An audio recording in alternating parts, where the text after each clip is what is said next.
We're back and continuing with the world lead and asking questions about what happened in Venezuela over the weekend and what happens now. White House Deputy Chief of Staff for Policy Stephen Miller joins us now. Stephen, thanks so much for joining us. So a source briefed on the Venezuelan operation told me that a handful of American troops sustained bullet and shrapnel wounds, but none are life-threatening.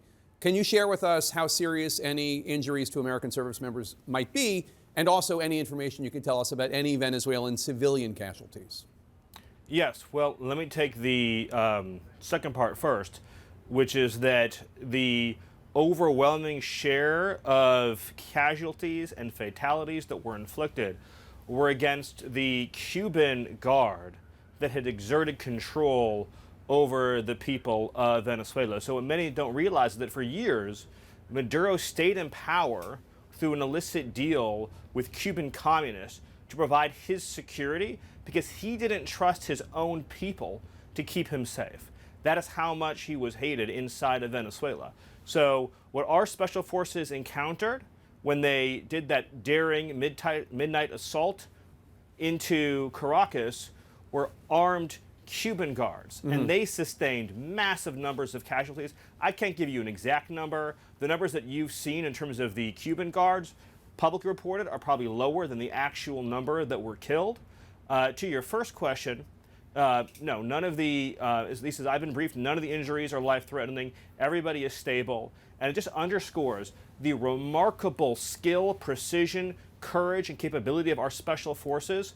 And I wanted to set the table one more time for your audience. I'm sure you've talked about it at length already, but the United States of America launched an assault force into Venezuelan territory, which has sophisticated air defense systems, which has sophisticated surveillance systems, which has weaponry that they've received that can take out planes and helicopters from our foreign adversaries that they've been stockpiling for years in anticipation of the possibility of such an action.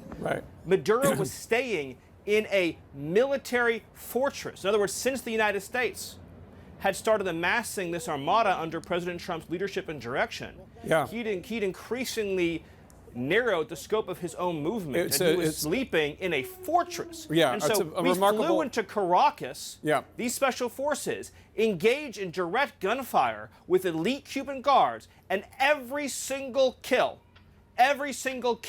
was an enemy kill. So there were no civilian casualties? Well, I didn't see any reports of any civilian casualties. But my point is that in this raging gunfire battle that took place, the point that I'm making to you is no Americans were killed. Because of the planning, skill, and preparation, the enemy sustained massive losses. Not one of our assets was lost, not one of our people was lost. So let's talk about what next. Delcy Rodriguez was formally sworn as Venezuela's acting president this afternoon. She was the vice president. She described the U.S. intervention as, quote, without a doubt, Zionist in character, unquote. Is acting President Rodriguez someone that the U.S. can work with?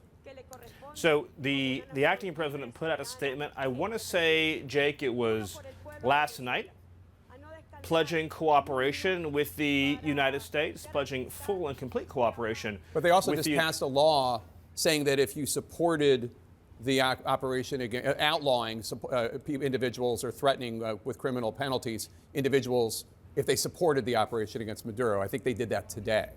Well, the good news there, Jake, is that nobody inside of Venezuela supported the operation, so it's a law without meaning or effect. Look, Jake, there's going to be some posturing that occurs when a nation has been so thoroughly defeated in this way. The United States of America, think about this, Jake. The United States of America has encircled this nation for months. One of the largest naval armadas in history has been stationed off its coast.